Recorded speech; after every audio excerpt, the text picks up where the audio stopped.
Iran અને Israel વચ્ચે વધતા તણાવ અને યુદ્ધની પરિસ્થિતિએ વૈશ્વિક બજારોમાં ચિંતા ઊભી કરી છે. તેનો સીધો પ્રભાવ હવે ભારતના ઉદ્યોગ જગત પર પણ જોવા મળી શકે છે. ખાસ કરીને એન્જિનિયરિંગ ઉદ્યોગ માટે આવનારા દિવસો મુશ્કેલ બની શકે તેવી શક્યતા વ્યક્ત થઈ રહી છે. યુદ્ધના કારણે એક્સપોર્ટ ઓર્ડર ઘટવાની ભીતિ છે અને માર્ચ એન્ડિંગના સમયગાળા દરમિયાન આ પરિસ્થિતિ ઉદ્યોગકારો માટે વધુ પડકારજનક સાબિત થઈ શકે છે. શું આ વૈશ્વિક સંકટ સ્થાનિક બજારોને ઝંઝોળી દેશે અને ક્યારે મળશે ઉદ્યોગોને રાહત? જુઓ આ ખાસ રિપોર્ટ. નમસ્કાર, હું છું અંજલિ રાવલ અને તમે જોઈ રહ્યા છો ન્યૂ ભારત ન્યૂઝ. ઈરાન અને ઇઝરાયલ વચ્ચે ચાલી રહેલા યુદ્ધને કારણે આંતરરાષ્ટ્રીય બજારમાં અસ્થિરતા વધી રહી છે. ક્રૂડ ઓઇલના ભાવમાં ઉતાર ચઢાવ, શિપિંગ રૂટ્સ પર જોખમ અને વૈશ્વિક સપ્લાય ચેઇનમાં ખલેલ જેવી પરિસ્થિતિઓ ઉદ્યોગ ક્ષેત્રને સીધી અસર પહોંચાડી શકે છે.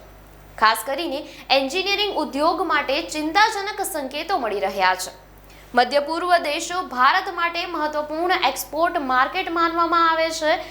યુદ્ધની પરિસ્થિતિ લાંબી ખેંચાય તો એક્સપોર્ટ ઓર્ડર ઘટી શકે છે, પેમેન્ટ સાયકલ મોડું પડી શકે છે અને નવા ઓર્ડર મેળવવામાં પણ અડચણો ઊભી થઈ શકે છે. માર્ચ એન્ડિંગનો સમયગાળો હોવાથી અનેક કંપનીઓ તેમના નાણાકીય લક્ષ્યાંકો પૂર્ણ કરવાની દોડમાં છે. આવી સ્થિતિમાં એક્સપોર્ટ ઘટે અથવા કાચા માલના ભાવ વધે તો ઉદ્યોગોને ડબલ ઝટકો લાગી શકે છે.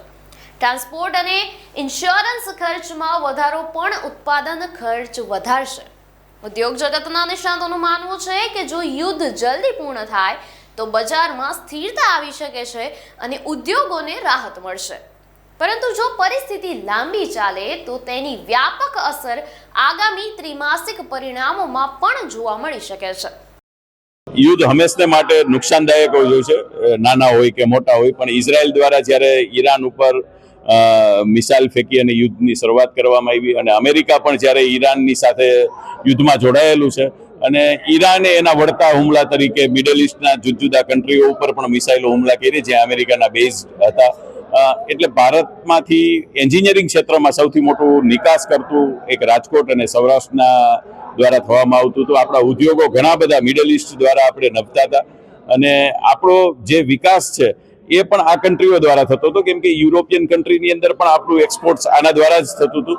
હવે હાર્મુઝ સ્ટ્રીટ બંધ કરી દીધી જેથી આપણું જે કંઈ વેસલ્સો અને આપણો પરિવહન માર્ગ હતો એ જે તે જગ્યાએ ઊભો રહી ગયો છે. એટલે આપણો જે એક્સપોર્ટ છે એ સડનલી બંધ થઈ ગયો છે અને આપણા automobiles product, engineering product, machine ટૂલ્સના પ્રોડક્ટ, ફૂડ પ્રોસેસિંગ મશીન અને ખાસ કરીને ખેત ઉત્પાદન ઓજારો જે છે આપણા, એ બધા મશીન જે એ બધી પ્રોડક્ટો છે આપણી સડનલી તાત્કાલિક અસરથી આપણી બંધ થઈ જાય.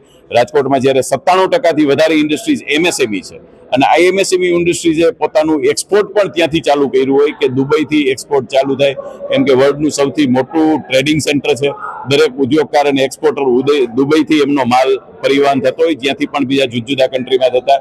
જ્યારે દુબઈ ઉપર હુમલો પણ કરવામાં આવ્યો છે ત્યારે આ બધી જ પરિસ્થિતિઓ ફ્રીઝ થઈ ગઈ છે. આપણા ઉદ્યોગો જે તે જગ્યાએ સ્ટોપ થઈ ગયા છે એટલે આપણી ફાઇનાન્શિયલ સ્ટ્રેટજી પણ બગડી ગઈ છે અને આપણું ફાઇનાન્શિયલ યરનું એન્ડ મહિનો ચાલે છે એટલે આપણી દરેક સ્ટ્રેટજીમાં આપણે માર પડશે. જો યુદ્ધ લાંબુ ચાલશે તો આ બધી વેસલ્સની અને કન્ટેનરોની ફરીથી વિકટ પરિસ્થિતિ કોવિડ ટાઈમે જે સર્જાઈ હતી એવી સર્જાશે અને આને રનિંગ થતા જેટલું યુદ્ધ લાંબુ ચાલશે એટલી આ ચેઇન ફરીથી રીસ્ટાર્ટ થતા વાર લાગશે. સરકાર આપણો દેશ બેમાંથી એક પણ યુદ્ધમાં જોડાયેલો નથી અને આપણા આદરણીય વડાપ્રધાન નરેન્દ્રભાઈ આમાં ખૂબ માહિર છે અને દેશનો સતત વિચાર કરતા હોય છે. ગઈકાલે રાત્રે જ NSCCSની મિટિંગની અંદર જ આ ચર્ચાઓ કરી અને એની જાહેરાત પણ કરી. કોઈ બીજા રસ્તાઓ આપણા સરકાર શોધી રહી હશે અને 100% આપણા માટે શોધી રહેશે, પણ યુદ્ધની અસર રહેશે. યુદ્ધ ન લાંબુ ચાલે એના માટેનો આપણા મોદી સાહેબનો પ્રયાસ હશે જે કાબિલે તારીફ જ હશે અને વૈશ્વિક બધા નેતાઓની નજર એમની ઉપર હશે. જેટલું યુદ્ધ લાંબુ ચાલશે એટલી ભારતને અને રાજકોટના એન્જિનિયરિંગ ઉદ્યોગને માઠી અસર રહેવાની છે. આપની પ્રતિક્રિયા અમને કોમેન્ટ સેક્શનમાં જરૂરથી જણાવશો અને ન્યૂ ભારત ન્યૂઝને લાઇક, શેર અને સબસ્ક્રાઇબ કરવાનું ચૂકશો નહીં. નમસ્કાર.